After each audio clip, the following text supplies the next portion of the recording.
Welcome back to Ferris Sports Update. Time to check in with men's basketball, and with us, junior guard Drew Lehman. And Drew, first of all, welcome to the show. Thanks for having me. Bulldogs back this past week from the Upper Peninsula. You've spent 8 or 9 days here on the road in the last couple weeks. How nice is it to be back home?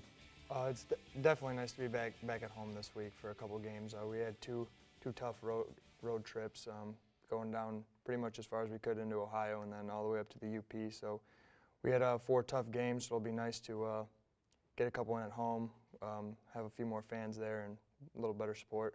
How difficult is that as being a player, spending a week on the road in Ohio, and then this past week in the Upper Peninsula, your 2 longest road trips of the season, and spending a lot of time in motels and away from your normal routine, I guess? Yeah, it's definitely tough, but it's just kind of one of those things that you got to deal with. You got to try to find a way to play well in those types of situations. We weren't quite able to do that as well as we would have liked, obviously, not coming away with any wins in those 4 games, but we're ready to bounce back now that we got a couple home games and get rolling again. Had a 6-game winning streak prior to this recent stretch as you took on Michigan Tech on Thursday night. We'll go to the highlights of that game, and great environment as always in Houghton, and your team really battled back after an early deficit and played well and had a chance to win the game. Yeah, we definitely played tough in that game. We can definitely say that. We played hard. We battled all the way to the end. They just made a couple big threes at the end that definitely hurt us down the stretch. That's a big part of their game is the 3-point shot. We did a pretty good job for most of the game. They hit 2 big ones down the stretch, and eventually they were able to get us by double digits. They had a couple talented players, and Austin Armga, Ben Stelzer, both averaging near 20 points or more than 20 points a game. You hold both those guys under their average, but some other guys stepped up and really made some big shots for them. Yeah, they did, and that was part of our game plan going in. They're 3 guards, they're 3 best players, and our goal going into that was to hopefully shut them down or at least keep them under their averages. We did that. A couple other guys stepped up, and that was part of their game plan, and they were able to beat us that way. Part of the trip to the Upper Peninsula, obviously you play the Thursday night game, you got a day off with some practice and stuff, but then you come back and play a Saturday afternoon game, and this one actually a little earlier start on Saturday in Marquette, and kind of an emotional day for the Bulldogs taking on former head coach Bill Saul. Yeah, it was. Unfortunately, the emotions that we had didn't exactly translate to the court. We didn't quite come out as ready as we needed to be. We didn't quite play as hard. We did not match Northern's energy, and again, that was another tough game for us. We'll see some of the highlights here. Northern Michigan, maybe something Coach Saul didn't do a whole lot of, but Ferris State kind of played a 2-3 zone, and that's one of the new wrinkles he put in up there. Yeah, it was, and that definitely hurt us. We had a couple guys step up and make some big threes, especially in the first half, to keep us in it, and we made a few more down the stretch. They made one more play than we did at the end. They were able to come up with an offensive rebound after we got stopped. They put in the bucket to go by 2, and ultimately that was the difference in the game. We saw Dan Chilcote with a 3-point shot, and then here in the second half highlights, the Bulldogs down double digits at one point, but you really rallied, got back in the game, and had a chance to win it down the stretch. Yeah, and I think we did some of that with our defense. That's kind of been our staple this year when we have played well. We're trying to get stops on D, and we're trying to run out and get our buckets in transition. That's a lot of the times when our offense is good and when our defense is good, and when it's not, as it was this weekend, we kind of have some offensive struggles.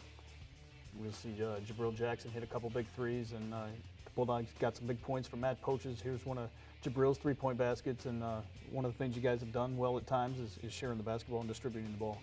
Yeah, that's another one of our big goals this year. We always want to get 20 assists, which is one of our goals every game, which goes along with sharing the basketball. So we're trying to make plays for each other and not try to do things as individuals all the time. And once again, that's when we're successful, when we are sharing the ball and our assists are high and turnovers are low. We just saw the end of the game there, and you forced Northern Michigan into a tough shot at the end, but a big offensive rebound led to a putback, and Bulldogs not able to score at the other end. Yeah, that was kind of the unfortunate part of the game. That one play kind of said the story pretty much. If there was one play to describe it, their energy outmatched ours, and that was the difference that bucket, that offensive rebound came out of. How hard is that as you battle back from being down 10 points in the game? You battle back, get there, have a chance at the end, but fall just short in a game like that? Yeah, it's definitely tough, and that's a game that we feel like we definitely should have won. But with 2 tough games coming up this week, it's time to move on. Big league, 2 more big league games against 2 teams that are at the top of the league. So it's important for us that we play well in these 2 and get back in the hunt. 3 of the next 4 at home here for the Bulldogs, and we talked about that earlier. Nice to be back at home. You take on Northwood Thursday night in a big game against the Timberwolves, and then Saturday you've got the leader coming in Lake Superior State. Just talk about these 2 opponents and what you know about these 2 opponents. Well, they're both very, very good teams. Neither of them have very many losses in the conference or overall this year. They've both been playing really well. They're both in the top of the league, so it'll be really important for us to play well against them if we're going to have a chance to win. Bulldogs have been good at home. 4 out of 5 wins at home. You've won 4 or 5 games, I guess, at home. And just talk about that home court edge, that atmosphere, and how that helps fuel you. Well, it's definitely always a positive playing at home when you got a few fans backing you up. There's a little easier to have energy that way because when you play well, your crowd gets into it and has your back. So that's definitely a positive thing. Plus, just being in the comfort of our own gym is always helpful as well. Talk about this year for you personally. Obviously, you've had some experience, a couple years. Now you're in your 3rd year here. How much easier has it been, I guess, to adjust to maybe some of the things going on the court with the experience that you've had? Well, it's definitely a lot easier with experience.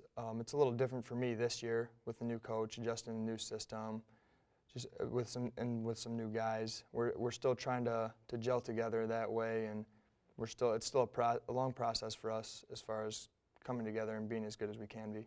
Only 1 senior on this Bulldog team, and Ramon McAfee. Talk about the progress you've made here as you adjust to a new system, and what are some of the goals as you move forward down the road? Well, the thing about only having 1 senior, and Ramon's done a great job this year so far of being a pretty good leader, and he always plays hard. You know what you're going to get from him, so it helps to have that in a player. But with not a lot of, although he's the only senior, it's still a little different because it's a first-year head coach. Although Coach Brockman was the assistant last year, and just we're all trying to learn his system. So it's almost like we're all new players in a sense, even though a couple of us have a few more years of experience than others. This past weekend, one of the things we didn't mention was you had to play without Josh Fleming out with an injury, and one of the starters for the Bulldogs not able to play those 2 games, but you had a nice contribution. Milton Cribb stepped up and made some good plays and did a great job on the boards. Yeah, Milton definitely did a good job moving into Josh's position. He's not exactly accustomed to playing the 4 spot, but he stepped up and played his role well. He rebounded extremely well for us in the past 2 games and played hard. It definitely doesn't help not having a guy like Josh Fleming, who's been a big contributor all year. But I think he'll be back relatively soon. I know he's going to work hard to do that. And until then, we'll just kind of keep on rolling and have a couple guys step up. Well, thanks, Drew, for your time, and best of luck to the Bulldogs at home Thursday night and at home on Saturday afternoon. Looking forward to a couple big GLIAC matchups. Thank you. We'll be back with more Ferris Sports Update right after this.